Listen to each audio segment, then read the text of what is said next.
Shalom saudara dalam Tuhan. Saudara, dua orang apologet Kristen ini cukup hebat dan cerdas menjawab semua pertanyaan dan pernyataan lawan debatnya. Dan tentu saja banyak poin yang memberkati dalam hal ini, ya, membuka wawasan kita, memberikan kita pengertian-pengertian baru, dan juga bagaimana kita melihat mereka menjawab dengan tegas dan cerdas semua pertanyaan dan pernyataan lawan debatnya. Mari kita simak. Setelahnya kita berkomentar di kolom komentar dan berikan apologet Kristen like dan juga share supaya menjadi berkat bagi banyak orang. Mari kita mulai tekan tombol like dan mari kita lihat videonya. Menurut umat muslim, nggak perlu gitu juga. loh, nggak boleh begitu, memang betul. Apakah muslim menghasilkan teknologi? Satu-satunya teknologi yang dihasilkan umat muslim itu pun berasal dari zaman Muhammad. Kalau ada lalat masuk air minum, ditelupin ke dalam, minum. Nah, itu ajaran Muhammad. Itulah teknologinya. Silakan. Ya, tapi kan itu terbukti secara ilmiah, itu terbukti kan, benar. Bener kan, saya bilang kan? Itulah teknologinya kan. Oke, coba Muhammad, Bu Muhammad, kalau ada Anda minum, Ya. taruhlah Anda minum apa? Air. Terus ada lalat masuk ke dalam Air. cangkirmu. Apa yang harus kamu lakukan sesuai anjuran Nabi? Bukan seharusnya sih, itu cuman anjuran itu kan nggak bersifat wajib gitu. Iya, menurut Bukan anjuran seharusnya, Nabi, bahasanya apa nggak yang harus kamu lakukan jikalau ada lalat masuk ke cangkirmu? Nggak, pertanyaannya jangan gitu lah, Bang. No. Kalau menurut ajaran agama Islam, kalau ada laler masuk ke minumanmu, celupin ke dalam, baru minum, betul nggak? Betul. Tolong Robert ya, tolong Robert. Sekali lagi aku bertanya ke kau, Dinda Robert ya. Sekali lagi aku tanya sama kau. Sebutkan kepadaku berdasarkan Yohanes 17 nomor 3, siapa Tuhan yang benar menurut Yesus? Lukas 4 nomor 8, kepada siapa seharusnya orang menyembah? Bahkan Yesus itu mengatakan, aku menyembah kepada Allahku, Allahku, Allahmu, Tuhanku, Tuhanmu. Kalau kau diskusi model kayak gitu, Robert, habis kau. Jangan kau melebar kemana-mana. Kita fokus aja dulu, Dinda. Jangan mau nangis kau kan, jadi nggak tega gue. Mau nangis kau. Jangan lari kemana-mana kau. Jangan mentang-mentang bini kau lonte, kau bangga pula di sini. Kita fokus aja kepada tema yang ada. Siapa Tuhan yang benar menurut Islam dan Kristen? Kutanya sama kau, siapa Tuhanmu? Siapa Tuhan yang benar menurut Yesus? Silakan Dinda Robert.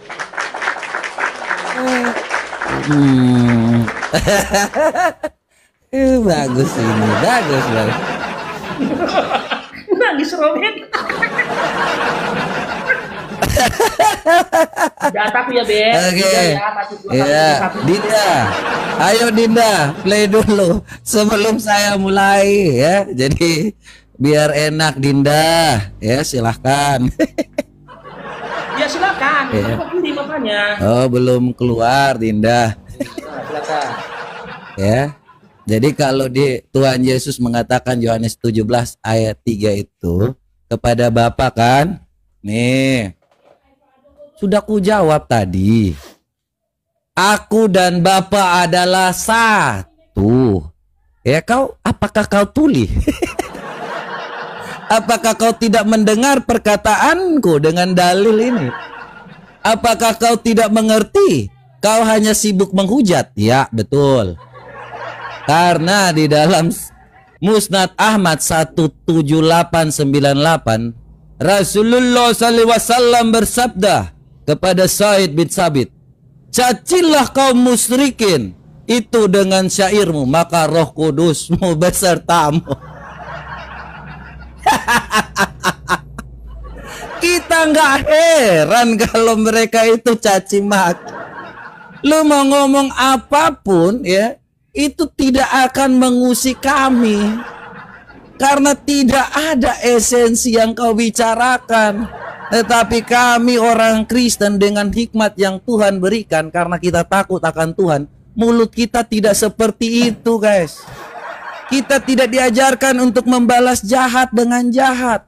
Ya, kalau ada yang memaki Tuhan kami, kalau ada yang memaki kami, kami tidak perlu membalasnya. Ya, karena apa? Kami tidak perlu menghina manusia yang sudah sangat hina.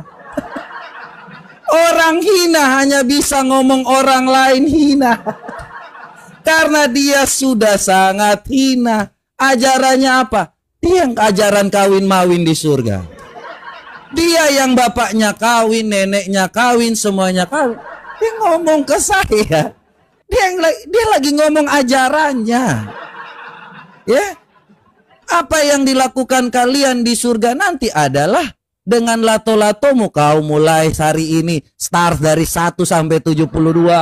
Besok lagi sikat lagi 1 sampai 72. Makanya kau tidak jawab pertanyaan saya. Kalau memang Allahmu benar dan nyata, apa mujizat Allahmu di negeri Mekah? Kau hanya sibuk menghujat saja. Dan itu saya tidak pernah merasa malu karena itu bukan kenyataan.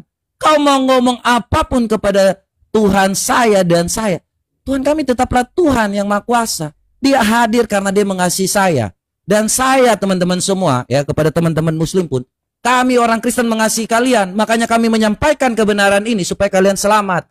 Bukan percaya kepada manusia yang asal-asal ngomong tentang Tuhan, ngomong tentang hal-hal, tapi tidak pernah ada perbuatan nyata daripada Tuhan kalian. Bahkan Tuhan kalian mengancam istri-istri Muhammad, ya. Ini ya, istri-istri Muhammad ini diancam oleh Allahmu ini. Surah Tarim ayat 4. Nih, ketika waktu Aisyah dan Hafsah ini melakukan persengkokolan, ya, kemudian Muhammad mendengarkan isu-isu, kemudian ayat ini turun. Jika kamu berdua bertobat kepada Allah, maka sungguh hatimu telah condong untuk menerima kebenaran. Dan jika kamu berdua saling membantu menyusahkan Nabi, maka sungguh Allah menjadi pelindungnya. Jibril, wow, hanya lawan 2 bini. Orang mukmin, malaikat semua turun tangan. Lawan 2 bini, Allahmu ini lawan hanya 2 bini. Tapi yang diturunkan langsung para malaikat, langsung orang mukmin. Allah macam apa ini? Makanya kutanya kau, apa mujizat Allahmu melalui Muhammad di negeri Mekah? Semua nabi, ya Nabi Daniel, dia masuk ke dalam singa, keluar itu tidak apa-apa. Dia tidak pernah menjawab apa urusan nabinya ini. Kau mau menghina Tuhan kami, kau mau menghina kami. Kami nggak akan menghina kalian karena ajaran kalian sudah hina. Kalau kau mau ngomong seperti kami tidak diajarkan untuk menghina. Dari mana ajaran kalian untuk menghina orang? Itulah ajaranmu. Karena kami tidak diajarkan untuk melakukan suatu tindakan seperti itu. Ya, jadi silakan, di mana mujizat Allahmu bersama Muhammad di negeri Mekah?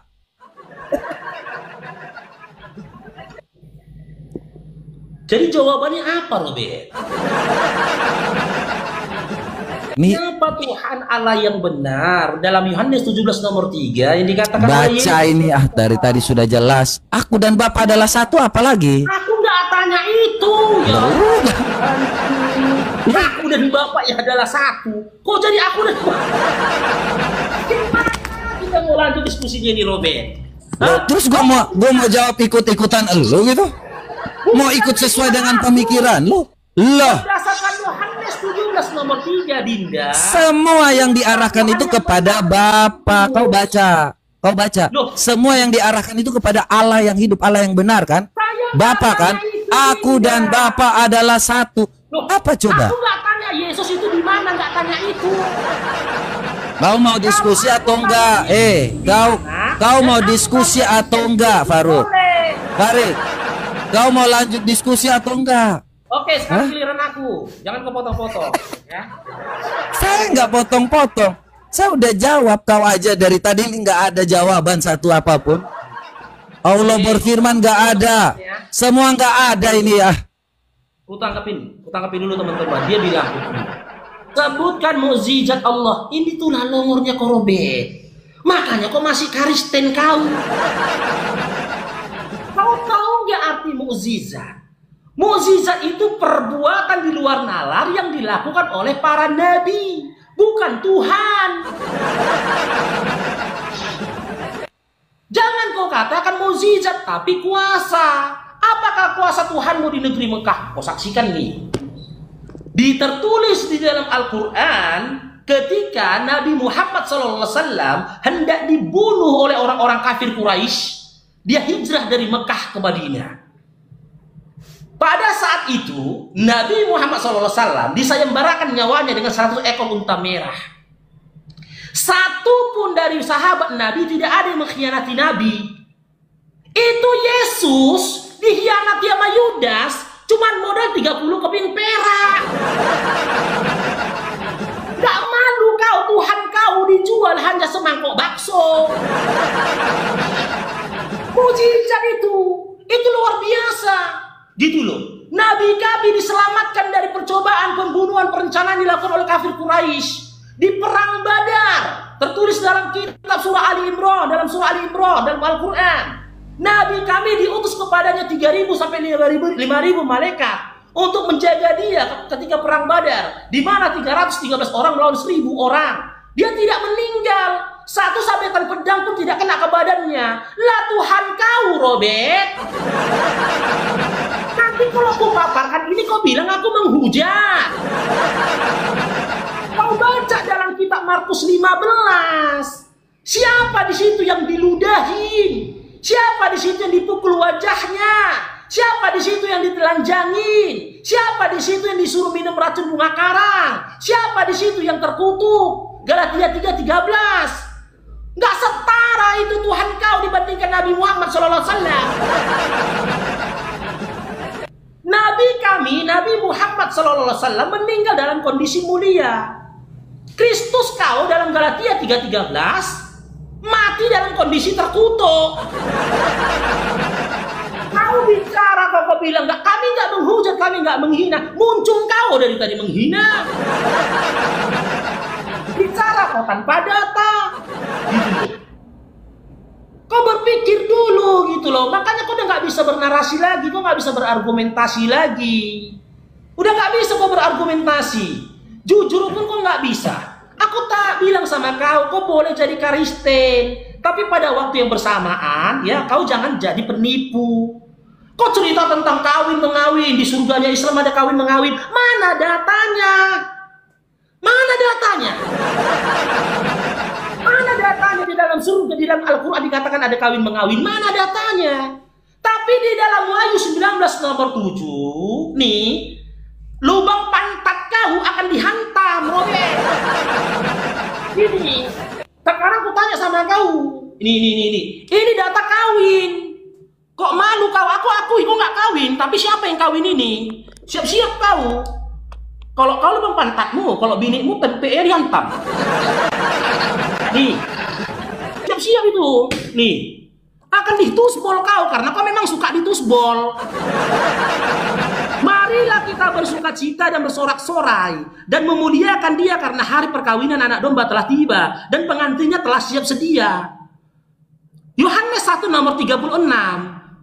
Ya, Yohanes mengatakan anak domba ini adalah Yesus. Lukas 2 nomor 21. Yesus disunat pada hari ke-8.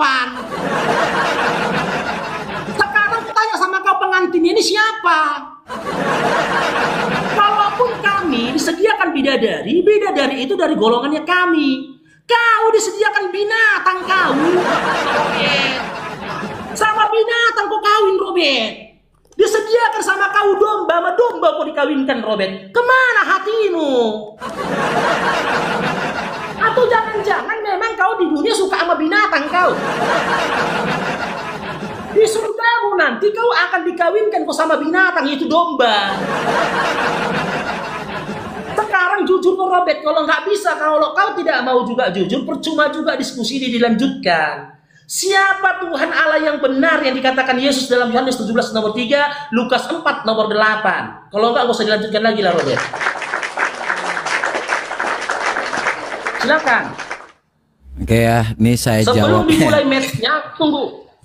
Nggak usah dimulai matchnya. Kau jawab dulu, karena percuma juga kalau diteruskan. Loh, dari tadi saya jawab dengan data. Kau mau apa? Kau mau bawa apa? Saya dari tadi jawab dengan data.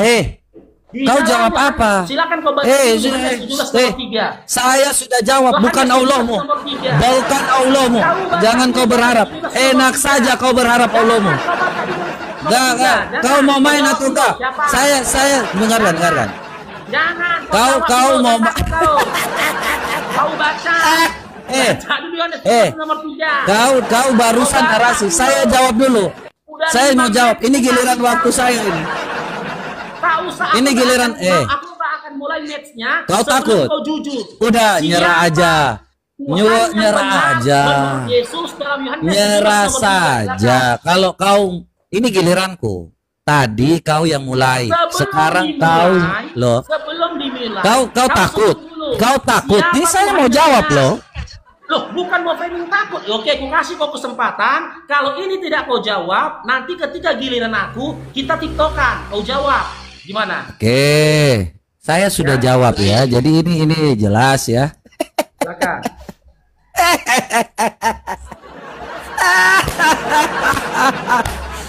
Kau yang memulai, kau yang akan mendapatkan hasilnya.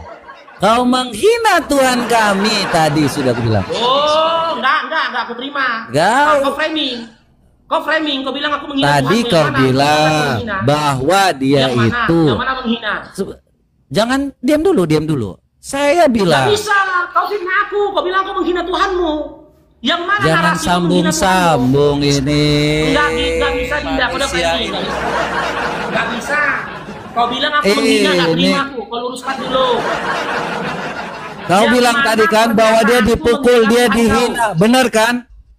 Yang sempak-sempak kan, benar nggak? Benar nggak yang sempak-sempak? Yang benar nggak? Yang tusport? Aku mengatakan, aku tidak peduli kau nyembah siapa. Kau mau nyembah sempaknya si Edis, sempaknya si Bombong, aku ada mengatakan Tuhan rupanya. Terserah kau. Kau mau nyembah sempak Bombong yang longgar itu terserah kau. Jadi ini mau ulang.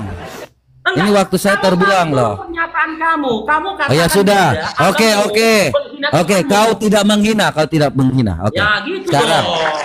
Berarti waktu saya ini ditambah 2 menit ya. Ya terserah. Silakan Dinda. Gitu. Ya. Nggak apa-apa ya. Dia memang tidak menghina guys. Nggak apa-apa. Sekalipun itu apa yang dilakukannya. Jangan tambah-tambahan itu dong deh. Ya, kenapa? Ini giliran saya. Kok mulai rusuh? Enggak, aku tadi mau ngemil. Mulai rusuh ini. Ya, waktu saya nanti dimulai sampai setelah ini ya, dari 3 menit nanti tambahan 2 menit. Supaya saya jawab ya, bahwa mereka ini sudah dibilang sejak awal ya, bahwa tetapi sesungguhnya ini sudah dibilang bahwa Tuhan Yesus itu seperti apa akan kejadian kepadanya, tetapi sesungguhnya penyakit kitalah yang akan ditanggungnya dan kesengsaraan kita yang dipikulnya, padahal kita mengira dia kena tulah, dipukul dan ditindas Allah. Jadi Tuhan Yesus itu sengsara untuk kita semua teman-teman. Ya, Tuhan Yesus datang kepada kita semua karena sudah sejak awal saya bilang dia mengasihi kita semua. Dosa kita seharusnya kita yang mendapatkannya, tetapi dia yang menanggung akibatnya. Karena dia adalah Tuhan yang mengasihi kita. Tuhan yang Allah ini ya, kita lihat ya. Dari tadi saya sudah tunjukkan siapa itu firman yang menjadi manusia. Ya, Yesus, aku dan Bapa adalah satu. Bukan Allahmu, jangan kau berharap itu Allahmu. Sorry kami tidak menginginkan Tuhan seperti Allahmu. Nih, pada mulanya adalah firman. Firman itu bersama-sama dengan Allah. Firman itu adalah Allah. Ia pada mulanya bersama-sama dengan Allah. Segala sesuatu dijadikan oleh dia. Dan tanpa dia tidak ada segala sesuatu pun yang jadi.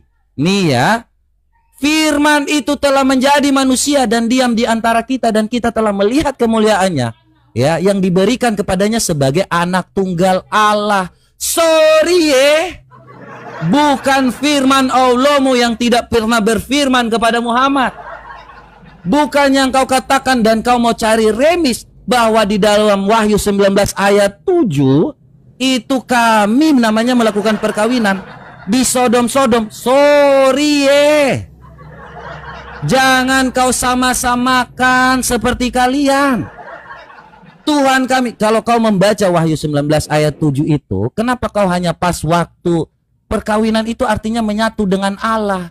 Kita tidak ada, makanya kau baca seperti nabimu buta huruf. Bacanya hanya sekedar sok tahu tapi nggak tahu metafora, alegori, perumpamaan. Sorry Tuhan Yesus sudah katakan letterlek Matius 22 ayat 29 dan 30 itu tidak ada kawin-mawin di surga. Jangan kau baca seperti nabimu. Biar nabi saja yang buta huruf, kau jangan. Nabimu buta huruf, dia nabi. Kau apa kau baca kitab kami nggak ngerti apa-apa? Ya, jadi itu dia.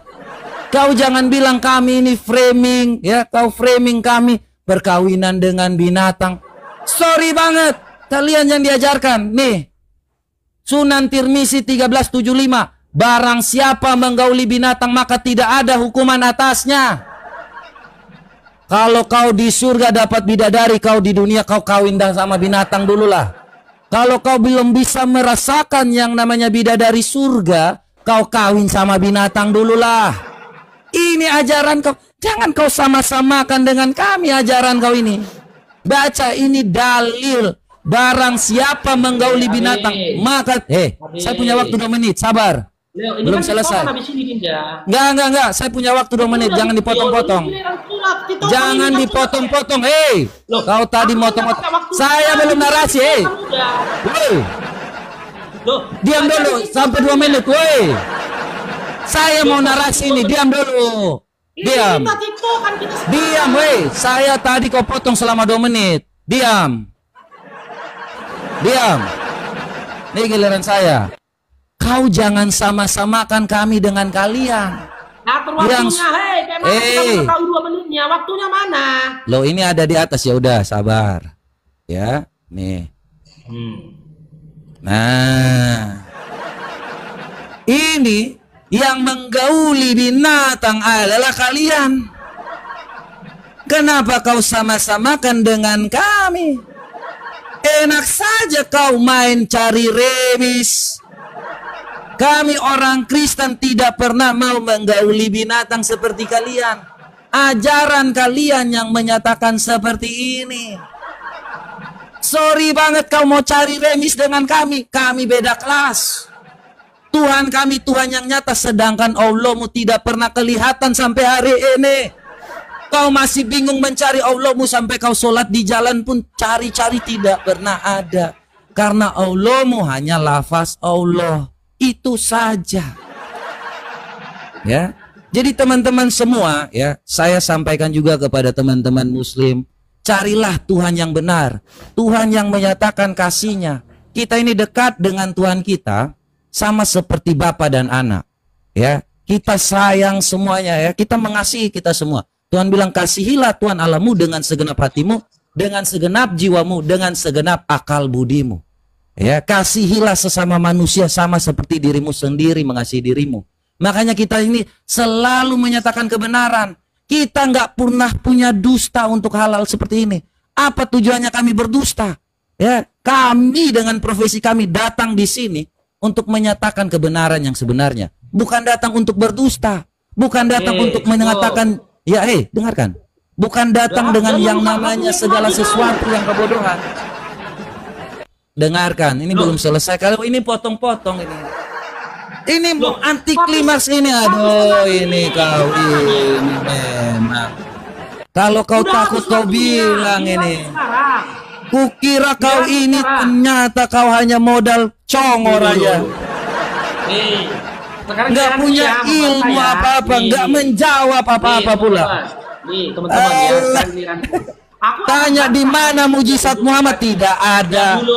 Tanya di mana firman Muhammad, tidak ada. Longor saja. Nih dalil ya. Longor saja udah, kau gauli binatang aja.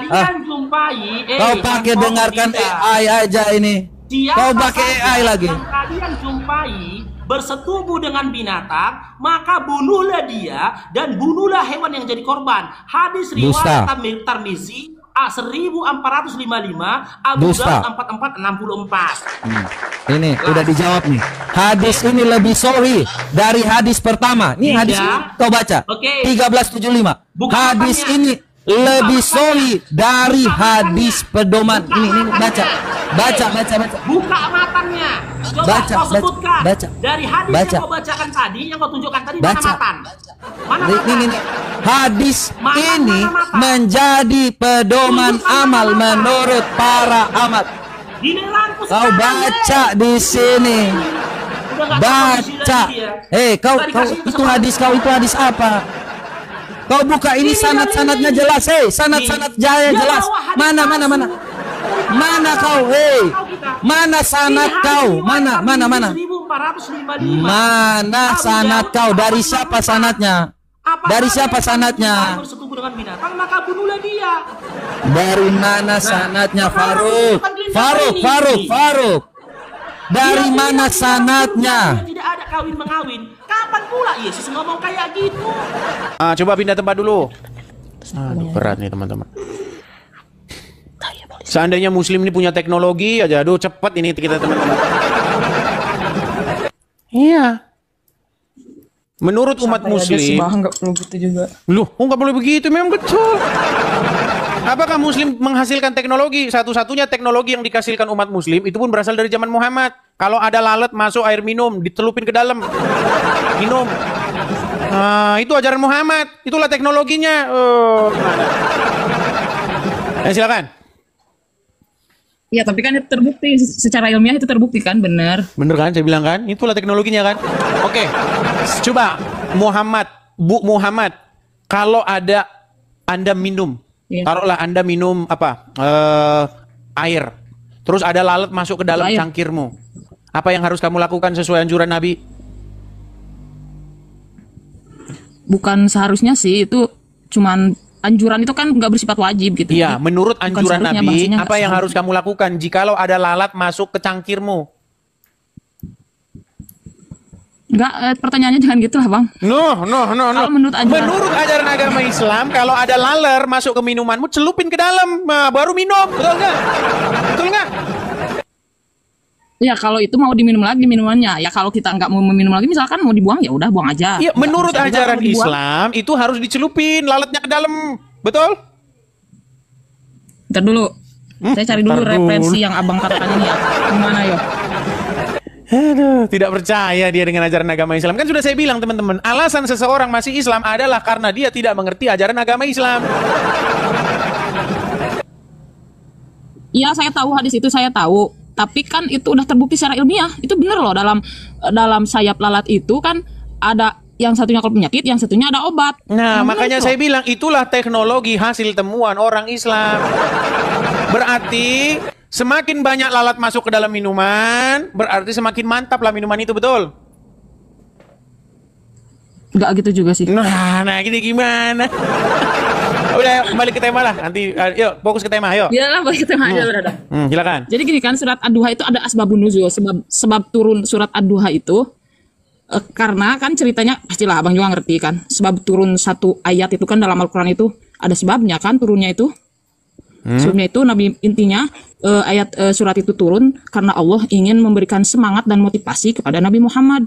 Karena beliau diejek oleh kafir Quraisy, katanya Allah telah meninggalkan Nabi Muhammad. Padahal kata Allah, enggak, saya enggak meninggalkan kamu gitu. Itu tentang Muhammad yang mau bunuh diri. Enggak kapan Nabi Muhammad mau bunuh diri, Bang? Belum tahu Muhammad mau bunuh diri? Belum tahu. Buset, pantesan. Oh ya lupa, pantesan dia masih Islam. Bentar. Waduh. Jadi tidak tahu. Saya ngerti agama Islam, makanya saya. Loh, kalau Anda tahu bagaimana Anda tidak tahu Muhammad pernah ingin bunuh diri? Nih, ini lanjutin yang kemarin ya teman-teman ya. Nih, saya balik nih. Ini banyak umat Muslim tidak tahu ajaran agama Islam. Biar saya searching. Oke nih. Perhatikan ini ya. Ini hadis tentang Muhammad ingin bunuh diri. Nih ya. Nih. Ulama tentang hadis bahwa Rasulullah pernah ingin bunuh diri nih. Ini hadisnya. Ya. Ini ada pertanyaan. Hadis Bukhari nomor berapa dulu? Baik. Misalnya hadisnya kita lihat, baik. di dalam kitab Sahih Bukhari nomor 6581. Kalau nomor hadis itu beda-beda, Mbak. Dar hadis Bukhari 6. Iya, nomor hadis itu beda-beda, tergantung cetakan mana. Nah, tapi di sini nomornya itu 6581. Nih, dibacakan ya. Az-Zuhri berkata, Urwah memberitahuku dari Aisyah. Semoga Allah meridhoinya. Yang berkata bahwa wahyu terhenti untuk beberapa waktu. Hingga Nabi SAW bersedih.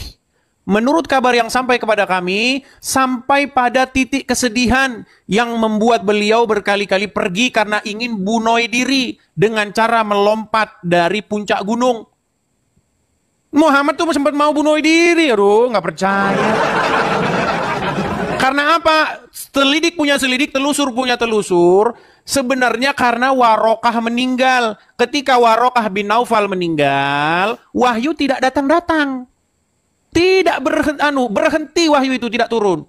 Akhirnya Muhammad pusing, dia sedih, dia ingin bunuh diri.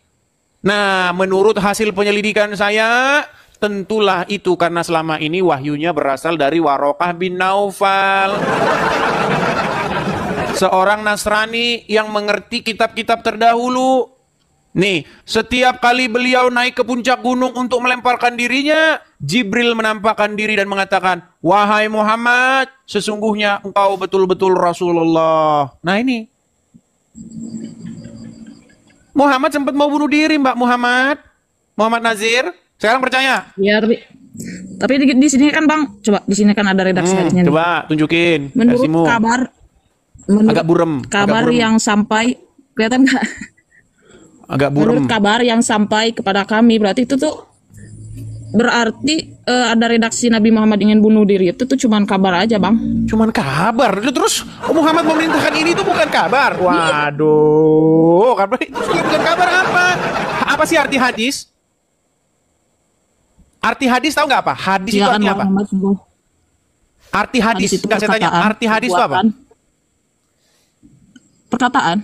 Iya, Kalau segi hadis bahasa, itu artinya tapi kalau segi kata-kata, istilah- berita, kabar, informasi. Itu hadis itu. Riwayat. Tapi kan di sini, Bang, di sini kan ada nih ya penjelasannya. Penambahan redaksi itu bukan berasal dari Aisyah. Inilah kalau hadis yang bikin bangkrut, kalau hadis yang bikin rugi, sama mereka dipalsu-palsuin.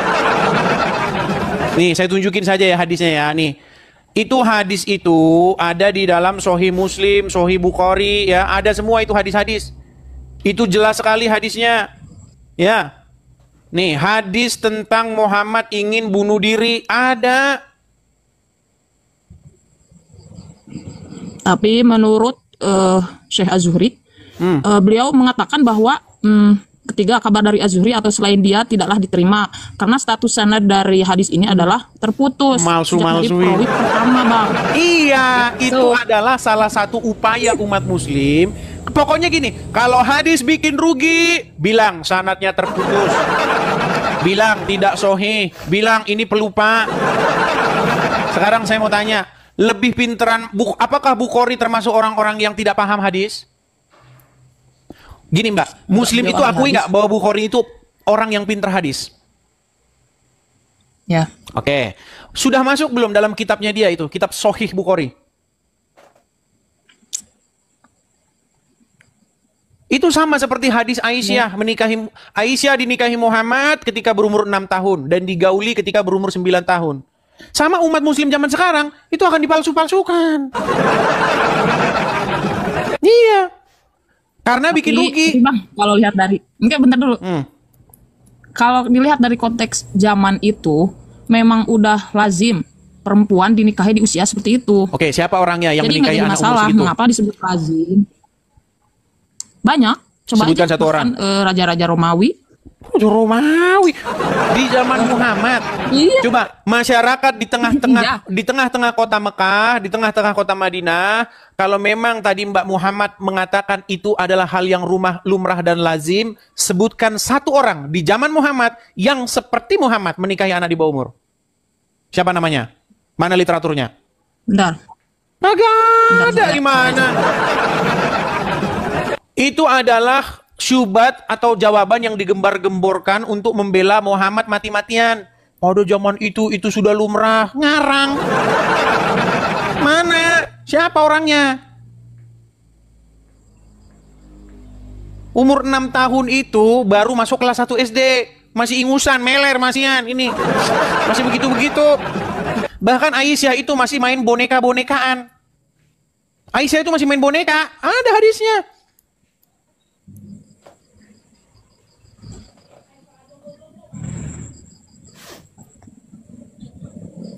Jor. Iya, tapi saya pernah membaca informasi bahwa menikahi anak di bawah umur itu dibolehkan pada masa itu 9 tahun. Tapi kan tetap aja dinikahi 6 tahun, tapi kan nggak langsung bersama gitu. Iya, digauli pada Ya, waktu pada usia berumur 9 tahun. Ah, Kan apakah enggak, 9 tahun? digauli pada usia 12 tahun. 12 tahun, 9 tahun. Tapi ada ini hadis dari Coba Hisyam mana bin hadisnya? Urwah. Kalau ada hadisnya yang mengatakan Aisyah digauli umur 12 tahun, saya lompat dari Monas. Mana hadisnya? Tunjukin. Tidak ada hadis yang bilang begitu, Mbak. Aduh, janganlah menebar kebohongan. Walaupun di dalam ajaran agama Islam itu boleh berdusta dalam 3 hal, tolong jangan dipraktekin di sini. Iya, tapi kan Bang, walaupun boleh dibolehin berbohong, tapi itu logis oh. Kan Sekarang ada 3, saya tahu. Oke, apakah Sebagai Muhammad orang- menurut begini, Mbak? Menurut orang Islam, Muhammad itu gelarnya Al-Amin, bener nggak? Betul. Apa itu Al-Amin? Orang yang dapat dipercaya. Jujur, betul? Oke, apa itu bohong? Bohong itu berkata tidak sesuai dengan faktanya. Bagaimana mungkin Muhammad bergelar Al-Amin, terpercaya, di detik yang sama dia ngajarin bohong? Tapi kan coba kalau dilihat dari penjelasannya, bohong di sana pertama untuk mendamaikan orang yang bermusuhan. Masa sih, Oke, Bang, contoh, orang saya yang kasih contoh. bermusuhan itu Sebentar, kan sebentar, udah- saya kasih contoh. Orang yang udah bermusuhan. jelek. Contoh, ada mazhab, taruhlah mazhab Hanafi dengan mazhab Hambali. Mereka kan beda. Iya. Nah, contohnya masalah kunut dan tidak kunut. Menurut mazhab yang kunut, wajib kunut. Sholat subuh wajib kunut. Menurut mazhab B, tidak wajib kunut. Tidak kunut. Yang satu bilang kunut. Berarti untuk mendamaikan dua pihak yang bertikai ini, apa yang harus dilakukan umat muslim? Ini nggak bertikai, itu cuma beda pendapat. Maksudnya Bermusuhan dan berbeda beda pendapat itu beda bertikai dong, juga. Bang. Mendamaikan Enggak. orang yang bertikai, salah satunya jika ada mazhab yang berbeda, Coba maka beda pendapat dan solusinya bertikai berbohong itu solusinya. Beda definisinya, Kak. Beda definisinya, Kak. Gimana? Beda pendapat dan bertikai itu jelas beda definisinya. Saya yakin Anda lebih pintar dari saya untuk Oke, memahami ada kata saya. Oke, orang yang berbeda pendapat masalah kunut dan tidak kunut, mereka itu bertikai secara akidah nggak? Enggak. Bullshit. Iya, Oke itu lah. cuma syariat doang. Oke lah. Islam itu ada fikih itu Baik. syariat. Kalau akidah enggak Baik. bertengkar, semuanya Coba sama. buka. Oke, coba Mbak Muhammad Nazir, coba buka Quran surat Al-Ahzab ayat yang ke-70. Bentar. Oke, Al-Ahzab atau surat yang ke-33, ayat berapa? 33. 70, ayat yang ke-70. Ya ayyuhallazina amanu apa? Kan Arabnya bentar. Bentar dulu, Bang. Saya buka Sabar, webnya. apa-apa. Kita punya seharian di sini waktu, santai saja. Ya ayyuhalladzina amanu taqullaha wa qulu qawlan sadida. Hai Apa artinya? orang-orang beriman. Hai orang-orang beriman, bertakwalah kamu kepada Allah dan katakanlah perkataan yang benar. Oke, Al-Quran suruh bilang perkataan yang benar atau yang bohong? Yang benar lah. Yang benar. Apakah bohong itu mengatakan yang benar? Jelas bukan? Iya. Menurut Al-Quran dikatakan, katakanlah perkataan yang benar. Menurut Muhammad boleh bohong dalam dan kalian lebih mendengar, kalian lebih taat kepada Muhammad yang dikarang oleh Sahih Bukhari, Sahih Muslim. Kalian lebih percaya kepada sosok Muhammad yang digambarkan, yang dilukiskan oleh para pengarang hadis. Akhirnya apa? Enggak, Bang. Akhirnya Oke, kalian Abang lebih patuh, bicara dulu, tapi lebih kasih taat saya kepada bagian untuk Muhammad. bicara nanti. Gimana? Ya, silakan Abang bicara dulu, terus nanti kasih saya waktu untuk menjelaskan. Baik. Menurut surat At-Taubah ayat yang ke-31, coba dicek, sambil dicek At-Taubah ayat 31, disebutkan bahwa mereka menjadikan alim ulamanya dan rahib-rahibnya sebagai Tuhan selain Allah. Jadi ada satu kaum yang menuhankan alim ulamanya. Mereka mempertuhan rahib-rahibnya. Nah, Dan kata mempertuhankan Muhammad, Masih putra Maryam. Itu ke sana. Soalnya ada harap bukan seperti itu ayatnya. Ahbarohu Padahal, walbanahu wal Masih habna Maryam. Itu Iya. ada orang-orang yang menuhankan rahib-rahibnya selain daripada Allah dan menuhankan Masih bukan putra dan Maryam. menuhankan. Masih putra Maryam. Ini salah ini. Coba.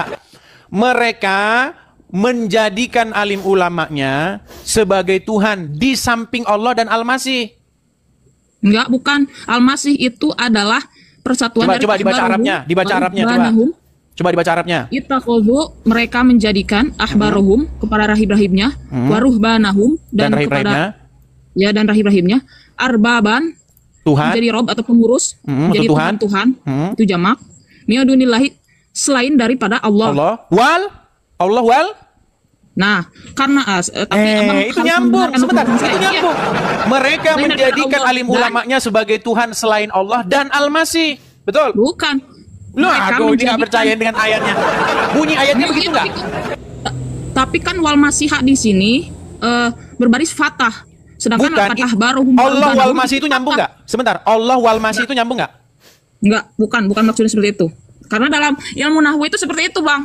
Oke, Jadi baik. misalkan Tapi kita nggak usah bahas itu kata-kata dulu. Berarti Oke, tapi kita jangan bahas itu dulu. Jangan bahas itu dulu. ya. Jadi ada orang yang mempertuhan alim ulamanya, betul? Tapi di sini terjemahannya mereka menjadikan para rabi Yahudi dan para rahib Nasrani selain Tuhan-Tuhan sebagai Tuhan selain Allah. Oke, artinya ada orang yang menjadikan rabi-rabinya, ada orang yang menjadikan rahib-rahibnya Tuhan di samping Allah, betul? Sebagai Tuhan selain Allah. Dan Serta Al-Masih, betul? Di sini, Sebentar, serta pelan-pelan, Nasrani pelan-pelan, Mbak mempertuhankan- Muhammad, kalem, tenang. Artinya Ya, ya. ada orang yang mempertuhankan alim ulama atau rahib-rahib, betul? Ya, Kenapa mereka disebut mempertuhan ulama-ulama tersebut menurut Muhammad? bentar dulu. Nih, saya jelaskan. Nih kata Muhammad nih. Ya, biar kita bantu karena penjelasan Muhammad itu lebih sahih daripada penjelasan muslim manapun, oke? Oke?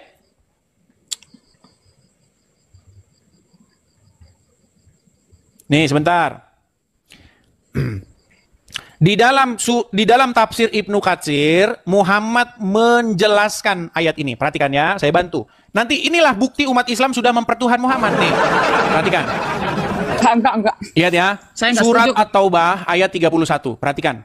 Orang-orang Yahudi berkata, Uzair putra Allah. Dan orang-orang Nasrani berkata, Al-Masih putra Allah. Demikian itulah ucapan mereka dengan mulut mereka. Mereka meniru perkataan orang-orang kafir yang terdahulu. Dilaknati Allah lah mereka. Bagaimana mereka sampai berpaling. Mereka menjadikan orang-orang alimnya dan rahib-rahib mereka sebagai Tuhan selain Allah. Dan juga mempertuhankan Al-Masih dan seterusnya. Nih ya. Nih, nanti Muhammad menjelaskan ayat ini. Perhatikan. Adalah seseorang yang bernama Adi ibn Hatim. Perhatikan ya. Nih. Webnya apa, Bang? Webnya apa sih? Nih Itu tafsir nama-nama Ibnu itu. Katsir. Tafsir Ibnu Katsir. Ya. Nah, di sini apa yang dikatakan Muhammad? Perhatikan. Pernah ada seorang yang memprotes ayat ini. Bentar ya. Perhatikan. Saya kasih tunjuk ada orang yang pernah datang kepada Muhammad bertanya tentang ayat ini. Nih, lihat ya. Coba Mbak Muhammad Nazir saya bacakan saja dari sini. Percayalah sama saya tidak mungkin mengada-ngada, Mbak. Nanti bisa Anda cek. Sudah? Tolong lihat kemari. Oke, lihat ya. Nih. Bahwa sampai kepadanya dakwah dari Rasulullah, sampai kepada Adi ibn Hatim, ya. Ia lari ke negeri Syam. Sejak zaman jahiliyah ia telah masuk agama Nasrani. Kemudian saudara perempuannya ditahan bersama sejumlah orang dari kaumnya. Lalu Rasulullah menganugerahkan kebebasan kepada saudara perempuan Adi ibn Hatim yang memberinya hadiah. Makasih. Nih, saudara perempuan Adi ibnu Hatim kembali kepada saudara laki-lakinya dan menganjurkannya untuk masuk Islam dan menghadap kepada Rasulullah SAW. Akhirnya Adi datang ke Madinah. Dia adalah pemimpin kaumnya, yaitu kabilah Tayyi. Dan ayahnya yaitu Hatim At-Tayyi terkenal dengan kedermawanannya. Maka orang-orang Madinah ramai membicarakan kedatangan Adi ibn Hatim yang mau masuk Islam. Nah, kemudian Adi masuk menemui Rasulullah sedang pada leher Adi tergantung salib yang terbuat dari perak. Saat itu Rasulullah sedang membacakan firman-Nya. Nih, Muhammad lagi baca At-Taubah 31. Mereka menjadikan orang-orang alim dan rahib-rahib mereka sebagai Tuhan selain Allah. Kemudian Adi melanjutkan kisahnya bahwa ia menjawab, sesungguhnya ya Rasulullah, mereka tidak menyembahnya. Rasulullah bersabda, tidak. Sesungguhnya mereka mengharamkan hal yang halal bagi para pengikutnya dan menghalalkan yang haram bagi mereka. Lalu mereka mengikutinya. Yang demikian itulah ibadah mereka kepada orang-orang alim dan rahib-rahib mereka. Nih ya. Kemudian Rasulullah bersabda, hai Adi, bagaimanakah pendapatmu? Ini singkat cerita dia masuk Islam. Jadi, kata Muhammad, orang menuhankan alim ulamanya ketika mereka lebih patuh kepada alim ulamanya ketimbang patuh kepada Allah. Contohnya, ulama bilang darah halal, padahal Allah bilang darah haram. Jadi ketika ulama mengharamkan yang halal atau menghalalkan yang haram, umat lebih taat kepada ulama itu. Nah, inilah yang dilakukan oleh umat muslim sekarang. Menurut Al-Quran surat Al-Ahzab ayat 70, ya ayyuhallazina amanu, wahai orang-orang yang beriman, katakanlah perkataan yang benar. Tapi kata Muhammad, boleh bohong. Dan umat muslim lebih patuh, lebih taat kepada Muhammad ketimbang kepada Allah. Makanya saya bilang, kalian sudah mempertuhan Muhammad menurut penjelasan Muhammad sendiri. Loh, Muhammad bilang, kalau ada seseorang yang mengharamkan yang halal atau menghalalkan yang haram, kalian lebih ikuti itu ketimbang ikuti Allah. Itulah penyembahan kalian. Itulah ibadah kalian kepada mereka. Ini umat muslim lakukan kepada Muhammad. Di dalam Al-Quran, darah itu haram. Coba saya tanya, menurut Al-Quran darah haram nggak? Haram. Oke, tapi mengikut Muhammad minum darah Muhammad nggak? Ada kisahnya salah satu sahabat Nabi yang minum darah Nabi. Nah, jadi di situ Muhammad menghalalkan yang haram nggak? Kan beliau itu Nabi, Bang. Jadi wajar lah kalau darahnya beda dari biasa. Berat ini. Di situ kan? jelas Muhammad Kan? menghalalkan yang haram dan umat muslim lebih patuh kepada Muhammad ketimbang patuh kepada Allah. Makanya kalian lebih mempertuhan Muhammad. Enggak. Jadi begini, Bang, kan fungsi hadis itu untuk menjelaskan. Fungsi hadis itu untuk menjelaskan atau memperkuat. Jadi pada saat di surat Al-Ahzab ayat 71 tadi memang Allah melarang untuk bohong gitu kan, harus berkata benar. Nah, maka ada taksis dalam hadis itu, ada kekhususan. Tapi dalam hal ini dibolehkan. Secara garis besar berbohong itu jangan. Tapi ditaksis lagi dengan hadis Nabi Muhammad bahwa oke lah boleh bohong dalam 3 hal. Berarti dan 3 hal itu menurut saya logis. Oke, diharamkan nggak berbohong oleh Allah? Diharamkan. Diharamkan sama Dan Muhammad Nabi dihalalkan nggak? Dalam hadis-hadis yang lain mengharamkan juga, Bang. Banyak hadis yang mengharamkan bahwa iya, bahkan di dalam hadis yang jadi lain. kan hanya satu hadis doang yang dibawa oleh Iya, Abang. makanya Coba saya bilang, Mbak. Gini loh, makanya saya bilang begini. Apakah jangan bohong gitu Oke. kan. Di dalam hadis itu dikatakan, orang boleh. menurut Al-Quran, orang yang berbohong itu tanda-tanda orang yang tidak beriman. Betul nggak? Coba di ayat berapa, Bang? Waduh, ini saya tunjukkan lagi nih, waduh. Menurut Al-Quran, bohong itu tanda orang tidak beriman. Perhatikan, nih ya. Bohong tanda orang tidak beriman. Tidak beriman. Al-Quran, waduh berat ini. Menurut Al-Quran, nih. Surat, saya kasih contoh ya. Nih, saya kasih contoh. Surat apa? Baik. Kita kasih contoh di dalam Quran surat, sebentar, pelan-pelan ya. Nih, surat Al-Baqarah ayat yang ke-10. Nih. Al-Baqarah ayat 10. Sebentar. Quran surat Ghafir ayat 28 nih. Banyak ini surat-suratnya ya tentang orang yang berbohong. Bener, nih, saya kasih contoh-contohnya nih ya. Nih. Perhatikan. Siapa nih surat Ali Imran ayat 61. Siapa yang membantahmu dalam hal ini setelah engkau memperoleh itu, katakanlah ya. Sebentar. Ini banyak terkali ayatnya nih. Surat berapa sih, Bang, yang jelas sih? Baik, kita ambil satu contoh saja Berapa surat itu? ya. Nih, surat berbohong itu tanda satu orang aja. tidak beriman. Aduh. Masalahnya kita belum punya galeri yang penuh, teman-teman ya.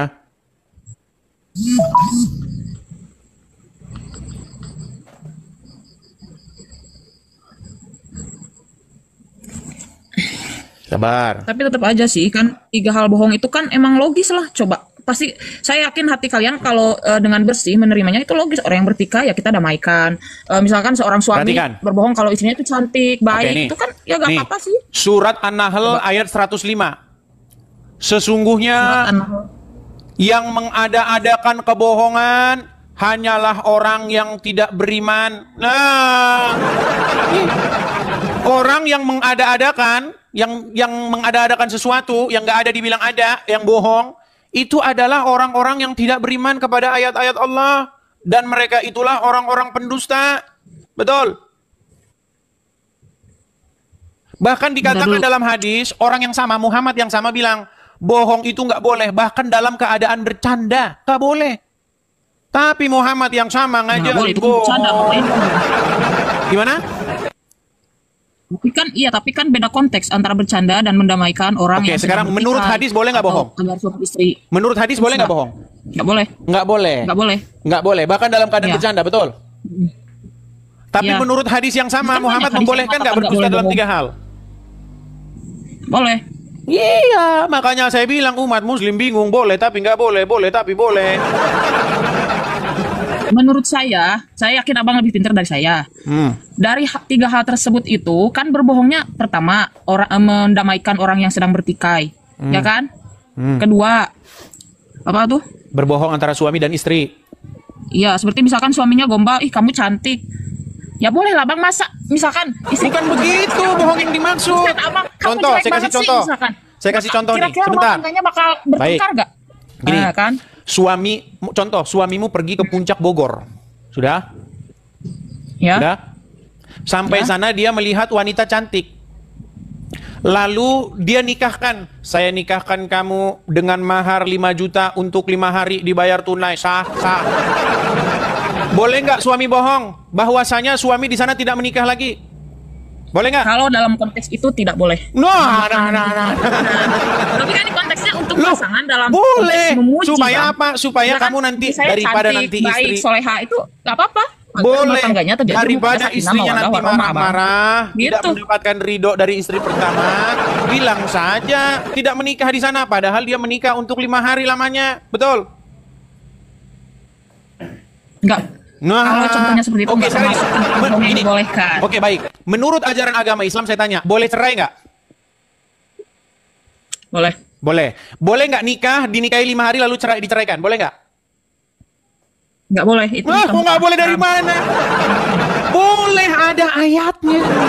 Mau saya tunjuk ayatnya? Pernah dengar nikah mut'ah? Pernah dengar Nggak nikah boleh. mut'ah? Tahu nikah mut'ah nggak? Nggak dengar. Apa itu nikah mut'ah? Apa itu nikah mut'ah? Nikah untuk dengan perjanjian untuk sementara waktu. Kalau waktunya udah Saya habis, nikahkan nah, kamu, gitu. kemudian nanti 1 minggu lagi kita cerai. Tahu nggak nikah mut'ah? Makanya banyak saudagar-saudagar dari Arab, saudagar-saudagar Yaman datang ke puncak Bogor. Mereka nikah siri di sana. Namanya kawin kontrak. Sudah ada filmnya. Sudah pernah nonton film kawin kontrak? Sudah pernah nonton? Ya, tapi kan itu Itu menurut masuk agamanya, bioskop. hukumnya. Gimana sih? Aduh. Itu terinspirasi dari Al-Quran. Saya nggak ada urusan. Loh, Tapi- sekarang saya tanya, tapi mereka Islam Waduh, ini berat ini mengharamkan teman-teman. nikah mut'ah, Bang. Loh. Tetap kalau hukum di Islam itu nikah mut'ah itu haram. Kalau Nikah ada orang mut'ah yang haram. melakukan, Siapa yang berarti mengharamkan? dia melanggar Siapa yang mengharamkan nikah mut'ah? Siapa yang mengharamkan? hadis Nabi. Dan saya Iya, yang nikah mengharamkan mut'ah bukan sampai Muhammad. kiamat. Sebentar. Muhammad Nazir, Mbak. Yang mengharamkan Ya. nikah mut'ah itu bukan Muhammad. Yang mengharamkan nikah mut'ah itu adalah Umar bin Khattab. Bukan Muhammad. Muhammad tidak pernah mengharamkan. Nih, saya tunjuk hadisnya. Memang Ada. mereka ini tidak tahu ya. Nih, Tahu saya, Bang. hadis tentang pengharaman nikah mut'ah. Sebentar. Aduh, banyak ini mereka tidak tahu ya. Itu yang Ada hadis Imam mengharamkan. meriwayatkan bahwa Rasulullah mengharamkan nikah mut'ah. Enggak dengan ada, bukan samanya. Muhammad yang mengharamkan nikah mut'ah. Yang mengharamkan itu adalah Umar bin Khattab. Nih ya. Enggak, ada hadis Muslim. Baik, baik ya. Kita tunjukkan teman-teman ya. Bagaimana Umar bin Khattab itu mengharamkan nikah mut'ah. Nih ya. Perhatikan, saya akan tunjukkan Ini kita pakai literasi muslim ya teman-teman ya. Nih, perhatikan ya, mengenai hukum kawin kontrak atau nikah sementara. Jadi kalau bapak-bapak muslim, ya kalian berangkat sono ke Bogor, ke Puncak, ya, bawa duit 10 juta, menikah di sana seminggu. Lihat, perhatikan ya, saya tunjukkan dalil-dalilnya. Bagaimana Umar bin Khattab itu melarang nikah mut'ah ini. Nih, dalam hadis yang diriwayatkan At-Tirmizi, Abdullah bin Abbas, ya, RA mengatakan bahwa nikah mut'ah pernah dibolehkan di awal-awal pensyariatan. Saat itu, seorang yang mengembara di suatu negeri tanpa memiliki pengetahuan beberapa lama akan tinggal. Lalu dia menikah dengan seorang wanita sekedar masa bermukim di negeri itu. Istrinya itu memelihara hartanya dan mengurusinya hingga turunnya ayat yang berbunyi. Nih, ayatnya berbunyi nih. Itu ada suratnya. Ya, aduh jangan ditutup kameranya. Sebagaimana Al-Quran, nih perhatikan ya, nah ini saya bacakan lagi nih. Misalnya tentang mut'ah dibolehkannya ketika terpaksa, setelah itu diharamkan. Seperti apa yang diriwayatkan oleh Ali bin Abu Thalib dan beberapa sahabat yang lain. Antara lain sebagai berikut, dari Saburah al-Jurhani. Sesungguhnya ia pernah berperang bersama Nabi dalam peperangan Fathul Makkah. Kemudian Nabi memberikan izin kepada mereka untuk kawin mut'ah. Ya, katanya kemudian Saburah tidak pernah keluar sehingga Rasulullah mengharamkan kawin mut'ah itu. Ini nikah mut'ah ini yang mengharamkan ini kontroversi sampai Umar bin Khattab. Umar bin Khattab akhirnya yang mengharamkan ini. Ya. Jangan dibalik kameranya, jangan malu jadi orang Islam. Nih, katakan ya nih. Dalam satu riwayat dari Arabi, ini perhatikan. Wahai manusia, ini kata Rasulullah nih. Wahai manusia, dahulu aku mengizinkan kamu nikah mut'ah. Kemudian ketahuilah bahwa Allah SWT telah mengharamkannya sampai hari kiamat. Dulu pernah dihalalkan. Nah, itu kan ada. Berarti haram sampai hari kiamat. Oke, berarti sempat dihalalkan nggak? Berarti haram. Berarti pernah halal nggak? Apa? Pernah halal nggak? Zaman dulu. Pernah sekali-kali karena lihat kondisi dan keadaan. Pernah halal nggak? Pernah halal nggak? Pernah saat zaman perang. Nih, saya tunjukin dalilnya ya. Di mana sebenarnya itu dalam Al-Quran? Nih, saya kasih tunjuk dalilnya dalam Al-Quran. Di dalam surat An-Nisa ayat yang ke-24. Nih. Waduh, memang orang Islam sulit ini dengan menerima kenyataan. Perhatikan. Nih, surat An-Nisa ayat yang ke-24. Lihat ya. Dan diharamkan juga kamu mengawini wanita yang bersuami. Kecuali wanita yang bersuami pun boleh. Yaitu wanita-wanita yang bersuami yang keadaannya seperti apa? Yang sudah jadi budak yang kamu miliki. Sebagai ketetapannya atas kamu. Dan dihalalkan bagi kamu yang selain yang demikian itu mencari istri-istri dengan hartamu untuk dikawini, bukan untuk berzina. Maka istri-istri yang telah kamu nikmati, maksudnya telah disetubuhi ya, di antara mereka, berikanlah kepada mereka maharnya, berikan bayarannya sebagai suatu kewajiban. Nah ini. Dan tiadalah mengapa bagi kamu terhadap sesuatu yang telah kamu saling merelakannya sesudah menentukan mahar itu. Jadi kalau kalian sudah saling merelakan, oke seminggu kita cerai ya, iya. Nggak apa-apa. Yang penting maharnya sudah dibayar. Merelakan dia nggak dikasih mahar, ya udah berarti nggak apa-apa. Misalnya kata perempuannya, nggak apa-apa lah, saya nggak dikasih mahar. Ini masalah nikah mut'ah. Kalau nggak percaya baca dalam tafsir-tafsirnya. Nih loh, banyak ini. Ini berbicara tentang nikah mut'ah. Gimana sih? Nih baca di sini banyak ini ya. Nih, baca aja di sini banyak ini.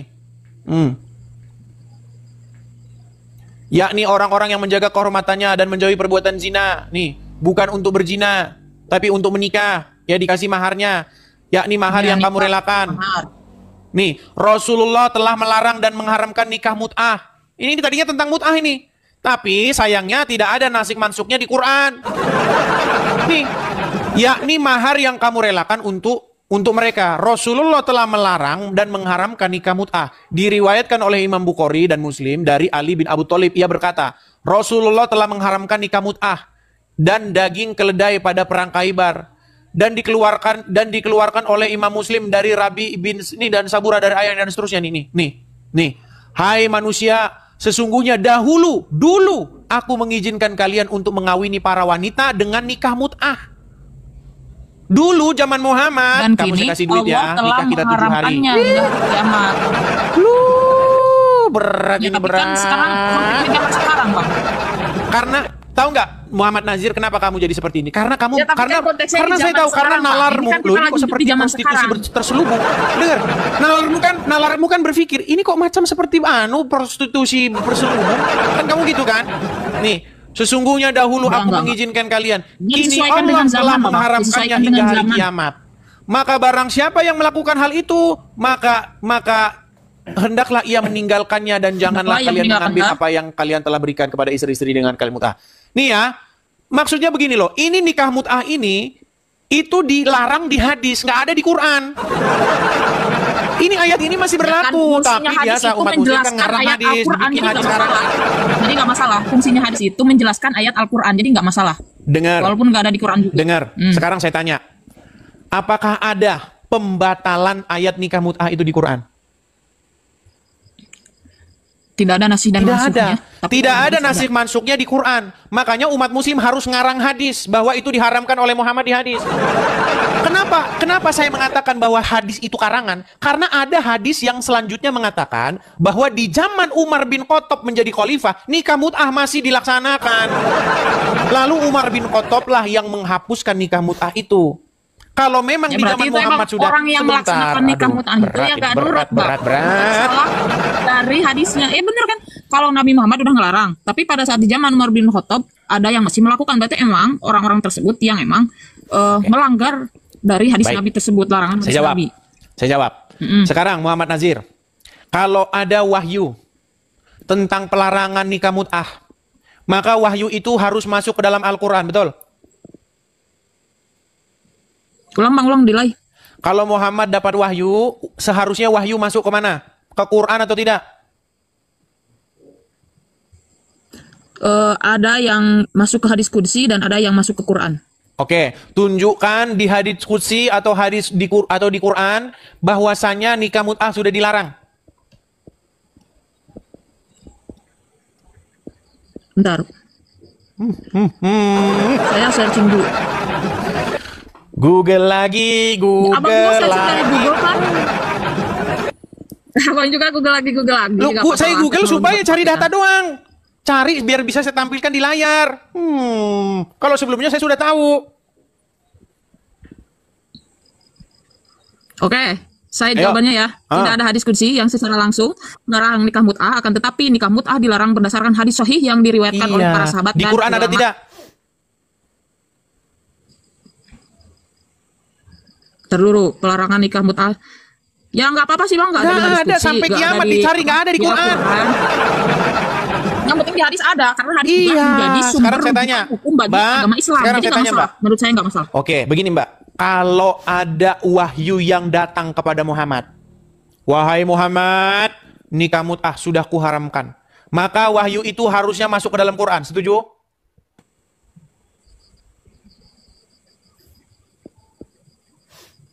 Nggak seharusnya juga sih. Berarti Muhammad tidak memasukkan wahyu-wahyu ke dalam Quran. Berarti kalau Muhammad dapat wahyu tidak ditulis oleh para sahabat. Berat ini teman-teman. Sekarang saya tanya, jika Muhammad mendapat wahyu, maka wahyu itu menurut sejarah orang Islam dimasukkan Quran nggak? Dimasukkan Quran. Iya, tapi kenapa wahyu pengharaman nikah mut'ah tidak masuk Quran? Karena memang nggak ada. Yang ngarang itu para pengarang hadis. Gimana? Emang nikah mut'ah nggak ada di Al-Quran pelarangannya, tapi dalam hadis ada, dan semua tingkah laku Nabi Muhammad, perkataannya itu bisa menjadi sumber rujukan karena Al-Quran sendiri Apakah Muhammad Oke, menurut surat An-Nahl. melegalitaskan. Oke, coba baca surat An-Nahl ayat 3 dan 4. Bentar dulu, penjelasan saya dulu Bang, dengerin dulu. silakan. Mengapa perkataan Nabi Muhammad harus dituruti? Kan memang sudah dilegalitas oleh Al-Quran. Kata Allah kan, apa itu? Sesungguhnya Nabi Muhammad itu berada pada contoh yang baik. Laqad kana lakum fi Rasulillahi uswatun hasanah. Jadi apa Baik. yang beliau sabdakan, apa yang beliau lakukan berarti itu baik. Gitu. Oke, menikahi Jadi anak di kalau bawah umur Quran baik. juga semuanya sih Menikahi anak di bawah umur baik. tergantung konteks zaman. Nah, tergantung konteksnya lagi sekarang. Iya kan? Semuanya berubah kan? Katanya tadi baik, sekarang nggak baik. Berarti suri tauladannya itu bukan sepanjang masa. Sepanjang masa. Kalau sepanjang masa berarti sekarang baik nggak menikahi anak di bawah umur? Tergantung Bang. Tergantung Coba, terus Abang. ini gimana? Anak di bawah umur zaman dulu, zaman Nabi Muhammad, segede apa, sedewasa apa, secerdas apa. Baik. Dan anak di bawah umur zaman sekarang, beda, jelas Baik. beda pola pikir Baik. jauh menurut saya. Karena Oke, pengaruh baik. makanan, Apakah cuaca, umur dan 6 tahun, apakah umur 6 tahun di zaman Muhammad itu anak di bawah umur atau dewasa? bisa saja disebut di bawah umur atau bisa juga disebut dewasa. Tergantung orangnya. Umur 6 tahun sudah dewasa? Tapi kan tidak ada syarat harus menikahi wanita dewasa, Bang. Tadi katanya segala yang dilakukan Muhammad itu contoh yang baik. Sekarang kita ambil contoh yang dilakukan Muhammad ternyata tidak baik. Ini gimana sih? Muhammad menyuruh wanita menyusui pria yang dewasa. Tahu nggak? Mana hadisnya? Waduh, banyak nggak taunya dia teman-teman. Jadi gini Bang, Abang itu kan seorang Katolik, jadi pasti kecil atau besarnya pasti mencari kesalahan agama yang Abang bahas. Atau mencari Kesalahan. Oh, sudah salah mau dicari kesalahannya. Tapi enggak. Pernah dengar hadis itu nggak? Bahwa Muhammad menyuruh wanita yang sudah dewasa menyusui pria yang sudah dewasa, yang bukan suaminya. Pernah dengar hadis itu? Belum pernah. Belum pernah. Kita kasih tunjuk teman-teman. Kita harus bersabar ya teman-teman ya. Karena banyak muslim tidak tahu hadis ini. Jadi teman-teman jangan bilang temanya kok sama dengan yang kemarin ya. Karena banyak muslim yang kemarin tidak datang ya. Baik. Karena muslim kemarin tidak datang, jadi teman-teman sabarlah terhadap muslim yang kemarin belum datang dan belum tahu ya. Lihat. Mbak Muhammad Nazir Hussein, perhatikan. Perhatikan ya. Dari Hadis Aisyah. apa itu? Coba saya kasih tahu. Hadis Bukhari misalkan nomor berapa? Oke, baik. Saya cing dulu dong. Hadis ini hadisnya. Ya, ini juga hadisnya. Ini hadisnya. Hadis apa, Banyak Bang? nih hadis-hadisnya. Bukhari atau Muslim? Sahih Muslim, Sahih Bukhari banyak nih. Sahih Muslim, Sahih Bukhari banyak sekali hadis-hadisnya nih. Ya. Iya, tapi maksudnya nomornya berapa lebih spesifiknya? Kalau nomor mah beda-beda, Mbak. Nomor hadis tuh nggak sama. Ada yang bilang nomornya sekian dikit. Tergantung siapa yang ngeluarin, penerbitnya siapa. Kalau nomor hadis itu nggak pernah sama. Jilid mana, buku penerbit siapa. Makanya beda-beda nomor hadis. Makanya isinya saja. Nih webnya nih, Coba webnya nih. linknya aja coba apa itu? Rumahfikih.com. Oke, rumahfikih.com. Nih, ada pertanyaan. Rumahfikih.com. Benarkah Aisyah bolehkan laki-laki dewasa menyusu pada wanita biar jadi mahram? Nih, ini ada pertanyaan nih. Assalamualaikum Pak Ustadz. Semoga dirahmati dan diberikan kesehatan oleh Allah. Saya pernah membaca hadis Pak Ustadz tentang anjuran Rasul kepada seorang wanita dewasa untuk menyusui anak angkatnya yang sudah dewasa supaya menjadi mahramnya. Benarkah bahwasanya Siti Aisyah menyetujui bahwa ini adalah cara menjadikan laki-laki dewasa menjadi mahram wanita yang menyusuinya? Sehingga ada ulama Mesir yang berfatwa konyol membolehkan menyusui wanita sudah dewasa. Ini. Lalu bagaimana ada seterusnya ini nih ditunjukin nih dalil-dalilnya. Nih benar nih ya. Memang tidak dipungkiri fakta bahwa Aisyah adalah satu-satunya di antara para sahabat Nabi yang berpendapat bahwa laki-laki yang sudah balik bisa menjadi mahram dengan seorang wanita kalau dia menyusui kepadanya. Nih, ini jelas nih. Hadis pertama nih dari Aisyah bahwasanya Salim bekas budaknya Abu Huzaifah ikut bersama Abu Huzaifah di rumah mereka. Lalu istri Abu Huzaifah, ya, anak perempuan Suhail datang kepada Rasulullah. Nah, Sesungguhnya Salim oke, sudah jadi- balik dan akalnya pun sebagaimana Dan belia Aisyah dewasa. itu hadis itu beliau pendapat Aisyah Bang, bukan pendapat Nabi Muhammad, dan seluruh ulama 4 madhab menolak pendapat beliau. Seluruh Aisyah dapat istrinya dari dan mana? sahabat menolak pendapat Oke, beliau. Aisyah dapat dari mana? Bahwa Nabi berkata, ini Aisyah bilang, bahwa Nabi pernah berkata kepada istrinya Abu Huzaifah, sesungguhnya Salim telah balik dan akalnya pun sebagaimana umumnya orang dewasa. Dan dia berada di rumah kami. Sedangkan aku menyangka pada diri Abu Huzaifah ada kecemburuan. Berkenaan dengan hal itu, bagaimanakah yang demikian itu? Nabi bersabda kepadanya, susuilah dia, maka kamu menjadi haram kepadanya. Dan akan hilanglah sesuatu pada diri Abu Huzaifah. Kamu kalau saya bacain, kamu malah baca yang lain. Kenapa kamu tidak percaya dengan saya sih? Saya ini nggak ngarang, saya ini baca.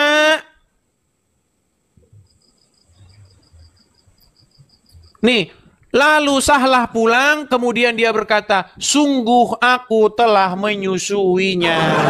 Setelah disusui apa? Maka hilanglah sesuatu pada wajah suaminya. Hilang rasa cemburu setelah dinenenin. Ini bagaimana? Yang kayak begini yang kata kalian Nabi. Berat, saudara-saudara. Ayo. Jangan terguncang, jangan terguncang. Kalau terguncang, gini, saya dari tadi kan cerita Islam. Coba Muhammad Nazir. Waduh, dia kayaknya udah anu dia. Langsung aduh. Muhammad Nazir, dengar saya sekarang. Oke, Ya, saya Bang. mengada-ngada nggak itu? Saya mengada-ngada nggak? Saya mengada-ngada nggak? Tapi itu kan solusi dari Aisyah, Bang. Aisyah kemudian menjawab bahwa solusinya bisa saja laki-laki itu disusui agar bisa menjadi mahram, sehingga tidak lagi jadi masalah kalau ada kebutuhan. Oke, artinya begini, Itu kan sebentar. hanya sekedar Begini, saran Muhammad Aisyah. Nazir, pelan-pelan ya. Misalnya kamu punya suamimu punya anak angkat. Taruhlah anak angkatnya umur 17 tahun. Dan kamu serumah dengan anak angkat dari suamimu. Biar suamimu tidak cemburu, kamu harus menyusui anak angkatmu itu. Betul? Tapi di sini yang diangkatnya dari sejak kecil. Iya, dan setelah dewasa, wajah suaminya itu cemburu. Dia ngadu sama Muhammad, "Ya Rasulullah, di rumah kami ini ada Salim. Udah besar dia. Nah, karena dia sering di rumah, suami saya itu cemburu." Lalu Muhammad memberi solusi, "Susuilah dia." Lalu bilang Sahlah, "Bagaimana saya susui dia? Dia sudah jenggotan," katanya. Muhammad tersenyum. "Saya tahu dia sudah dewasa. Susui dia." Nah, setelah disusui, konon kabarnya, kata Sahlah, wajah suaminya tidak cemburu lagi. Tapi di sini kebolehan dari Nabi itu hanya berlaku khusus buat Sahlah. Khusus kalau Jadi udah berlaku kalau buat udah begini semua khusus, umat kalau udah muslim. begini Nah, khusus. ini yang nggak dibaca sama abang di bawahnya. Abang ini licik. Baik. Nggak boleh gitu loh, Artinya, harus oke, artinya Muhammad menyuruh wanita dewasa menyusui pria dewasa yang bukan suaminya, betul? Khusus untuk ini aja kasus. Khusus, Tidak ya bisa artinya benar. disamakan Artinya ada semua kejadian ya. orang. Artinya ada kejadiannya ya. Dan ini anak kasusnya juga hampir balik, jadi belum terlalu dewasa lah. Sudah balik, hampir balik, sudah balik. Bang, ini di sini tuh. Coba. Waduh, Di sini, berat ini, penjelasan. berat. Saya Gimana balikin lagi. caranya pangerannya supaya Saya keluar? balikin. Nih, Apa ini? nih. Nah, Saya kasih tunjuk. yang sudah hampir balik. Baik. Saya tampilkan balik. ya. Saya Berarti tampilkan. belum nyampe 17 tahun konteksnya. Berarti Oke, hampir baik. balik Nggak kelas. masalah. Saya tampilkan Belum 15 hadis-hadis yang tahun. lain. Itu dikatakan sudah berjanggut. Ya. Sesungguhnya Salim telah balik. Nih. Nabi SAW berkata, sesungguhnya Salim telah balik. Dan akalnya pun sebagaimana pada umumnya orang dewasa. Dan dia berada di rumah kami. Jelas? Bahkan banyak riwayat-riwayat lain ini nih. Dari Zainab binti Ummu Salamah. Ia berkata, Ummu Salamah berkata kepada Aisyah, sesungguhnya ada seorang yang sudah balik. Nih, sudah balik. Oke, anggaplah Salim ini. Oke, kan namanya juga beda pendapat, Bang. Iya, makanya Anggaplah saya Salim bilang ini udah itulah kali. balik. Nah, kalau ada beda pendapat, nih saya kasih solusinya. Kalau Nggak ada ada orang cerita yang berbeda orang sudah pendapat, maka berbohonglah. Supaya tidak Bukan bertikai untuk mendamaikan orang yang berselisih, boleh Coba, bohong Abang. menurut hadis. Makanya tanpa Saya cuma kebohongan cari Islam definisi sudah tinggal bertikai dan nama. beda pendapat ya. Bertikai Gimana? dan beda pendapat itu beda, Bang. Coba bertikai dan beda pendapat itu beda definisinya. Saya yakin. Oke lah, jangan ke situ lagi biar nggak muter-muter. Gini, saya cuma mau bilang begini. Nah. Coba Muhammad Nazir, gini. Tema kita kan dari awal ini loh, ini. Biar kita kembali ke tema ya Iya, teman-teman ya. iya. Supaya kita panjang lebar tapi kita nggak ada intinya. Gini, dengar. Al-Quran bilang, sosok yang suci itu siapa? Isa apa Muhammad? Kalau ada Al-Quran yang bilang Nabi Isa itu suci, ayat berapa? Quran surat berapa? Coba buka surat Maryam ayat yang ke-19. QS Maryam. Ya, Quran yang ke-19 ayat yang ke-19. 19. Oke. 19. 19. Dia Jibril berkata, sesungguhnya aku ini hanya utusan Tuhan untuk menyampaikan anugerah kepadamu seorang anak laki-laki yang suci. Oke, di dalam bahasa Arabnya disebutkan innama ana rasulu min rabbiki li ahaba laki gulaman zakian, betul? Ya. Siapa di situ gulam yang zakian itu? Siapa di situ yang suci di situ? Ya, Nabi Isa alaihissalam. Isa. Menurut Al-Quran, yang suci itu adalah Isa, betul? Betul. Nah, sekarang adakah Muhammad Rasul yang disebutkan saya- suci, orang yang suci? Ya kalau nggak disebutin emang kenapa? Iya, artinya yang patut dicontoh, yang patut diteladani, yang diikuti siapa? Muhammad atau Isa? Dua-duanya harus diikuti. Bagaimana dua-duanya? Yang satu saja seperti tadi. Bang, begini, kan dalam agama Islam itu Nabi Isa juga sama seorang figur yang Oke, baik, suci. kenapa kamu Muhammad hanya juga mengikuti sama. Muhammad saja, tidak mengikuti Isa? Ya karena ajaran Nabi Isa itu enggak dianjurkan untuk diamalkan di sekitar umat Muhammad zaman sekarang. Berat ini. Inilah, saya sudah punya tema baru. Ini akan kita bahas besok. Ya, ini yang berjudul Islamic Dilemma. Ya, dilema di dalam Islam. Ya, ini tema kita besok, teman-teman. Quran menyuruh Islam untuk mengimani Injil, tapi Islam tidak mengimani Injil. Lah ini dilema orang Islam tahun 2025. Sekarang saya tanya. Memang. Oke, sekarang saya tanya, kamu disuruh beriman kepada Injil nggak? Ya. Dan Kenapa kamu tidak beriman kepada Injil? Oke, dalam pemahaman saya ngaji di pesantren, bentar dulu Bang, kasih saya penjelasan. Iman di sana itu kita boleh atau harus mempercayai bahwa Allah pernah menurunkan kitab Zabur, Injil dan Taurat, tapi tidak diwajibkan untuk mengamalkannya. Yang harus diamalkan sekarang itu adalah Al-Qur'an. Berat, ini berat. Ya, benar, emang gitu pemahamannya. Oke, jadi kamu tidak saya percaya bahwa Allah Oke, jadi kamu tidak menurunkan percaya kepada Injil. percaya bahwa Allah pernah menurunkan kitab Injil kepada Nabi Isa. Mana ayatnya? Disuruh percaya bahwa Allah menurunkan atau disuruh percaya kepada Injil itu? Yang di dalamnya terdapat petunjuk dan cahaya. Ya itu sesuai pemahaman saya dulu pernah ngaji gitu. Makanya teman-teman, mereka ini korban ustadz-ustadznya. Kenapa? Kalau sampai umat muslim baca Injil, nanti kitab-kitab karangan ustadz kagak laku, gak ada yang bilang. Loh, bayangkan betapa kitab-kitab karangan ulama itu telah menjadi bisnis yang menggiurkan. Makanya dicetak terus. Biar umat muslim beli terus. Kalau sempat umat muslim baca Injil, nanti kitab-kitab mereka nggak laku. Nih, saya tunjuk lagi ya. Bang, definisi iman itu kan percaya. Ya udah percaya aja. Allah pernah menurunkan kitab Injil, udah. Baik. Perlu sampai mengamalkan, nggak wajib. Udah itu kan hak prerogatif saya sebagai muslim. Jadi sebenarnya abang nggak bisa mengorek-ngorek lagi. Karena itu Tapi kan itu bukan kata Quran. umat Islam. Apa yang disebutkan Al-Quran? Di dalam surat Al-Maidah ayat yang ke-46. Saya bacakan. Nih ya. Di dalam surat Al-Maidah ayat yang ke-46. Apa dikatakan? Perhatikan. Oke. Sabar ya. Nih. Coba kamu yang baca atau saya? Saya aja. Arabnya Baik, atau nih. gimana? Dan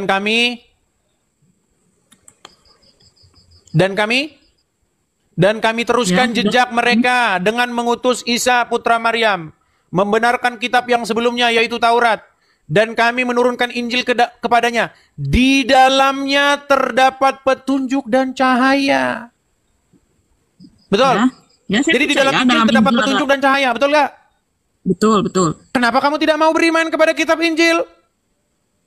Saya beriman, Bang. Cuma definisi iman itu apa? Percaya kan? Iya. Ya udah, percaya. Apa yang kamu percaya dalam kitab Injil? Di dalam Injil, jangan kamu berdusta, jangan berbohong. Katakan iya jika iya, katakan tidak jika tidak. Tapi kamu lebih percaya kepada kitab Sahih Bukhari. Boleh berdusta. Ya kan? Kalian ini disuruh beriman kepada kitab sebelum Al-Quran. Tapi malah kalian beriman kepada kitab sesudah Al-Quran. Namanya kitab Bukhari. Yang di dalamnya Bukan terdapat, beriman, tapi lebih waduh, tepatnya kita malah mengambil kalian lebih pelajaran percaya kitab dari kitab-kitab karangan tersebut. orang. Loh, inilah Enggak, akibat. karena mereka itu ulama. Baik. Bertanyalah kepada orang yang ahli dibilangnya, kalau kau tidak tahu ya ahli dalam bidang Oke. ilmu agama itu ya ulama. Oke. Menurut Nanti Al-Quran, Allah- siapa yang harus ditanya? Fas'alu ahla dzikri in kuntum la ta'lamun. Orang yang mengetahui di bidangnya. Siapa orang-orang yang mengetahui itu? Ya kalau misalkan dia Ahli dalam kitab. kesehatan, Ahli dokter. kitab. Nih, inilah ketika kalian telah mempercayai ulama-ulama kalian. Lihat nih. Tapi kata Rasulullah, kesibukan para lelaki nanti di dalam surga adalah, malu saya ceritakan ya. Mau terus? Kesibukan para lelaki yang masuk surga di surga adalah memecah perawan istri-istrinya. Perawan terus. Habis malam pertama, dapatkan perawan istri, selesai, dia perawan lagi. Gitu. Serius, Pak. Bagusnya ibu-ibu gak ikut dengar pengajian ini. ini khusus bapak-bapak. Kata Rasulullah, maaf ini hadisnya Pak, tolong baca nanti dalam kitab Tamasya ke Surga oleh Syekh Ibnul Qayyim Al-Jauziyah. Oke. Judul asli. Tuh, kitabnya Tamasya ke Surga. Inilah kitab sucinya orang Islam sekarang. Apa kitabnya? Tamasya ke Surga. Baik, Siapa yang penonton, mengarangnya? video ini Syekh kita boleh Ibnul Qayyim simak apa yang Al-Jauziyah. dibahas oleh apologet Kristen dengan lawan debat mereka di video tadi. Mereka membicarakan banyak poin tentang iman Kristen dan juga tentang agama lawan debatnya. Nah, saudara dalam Tuhan, tentu banyak poin yang menjadi berkat dalam kehidupan kita, khususnya ya menjadi berkat tentang bagaimana pengetahuan kita bertambah dari apa yang mereka bicarakan, ya, pengetahuan agama kita dan juga nilai-nilai agama itu kita bisa pahami dari apa yang mereka sampaikan. Tentu kita masing-masing ambil poin yang menjadi berkat dalam kehidupan kita, ya, ya, supaya wawasan kita bertambah dan ya kita semakin semangat untuk memuji memuliakan nama Tuhan, khususnya kita yang beragama Kristen. Nah, saudara dalam Tuhan, seperti yang saya bilang di awal bahwa banyak poin yang mereka sampaikan, tetapi satu hal yang menarik bagi saya ketika mereka membahas tentang kekristenan, apalagi ketika mereka membahas tentang Tuhannya Kristen, ya. Nah, saudara dalam Tuhan, kenapa hal ini menarik bagi saya? Karena perlu kita memberikan penjelasan yang baik tentang siapa Tuhan yang kita percaya sebagai orang Kristen. Kalau mereka percaya silahkan, kalau tidak menjadi persoalan, silahkan saja, itu hak mereka. Tetapi setidaknya kita menjelaskan, ya, mempertanggungjawabkan tentang iman kita kepada mereka yang bertanya, ya. Nah, tentu kita sebagai orang Kristen percaya kepada Allah Bapa, Anak dan Roh Kudus, yaitu Allah Tritunggal.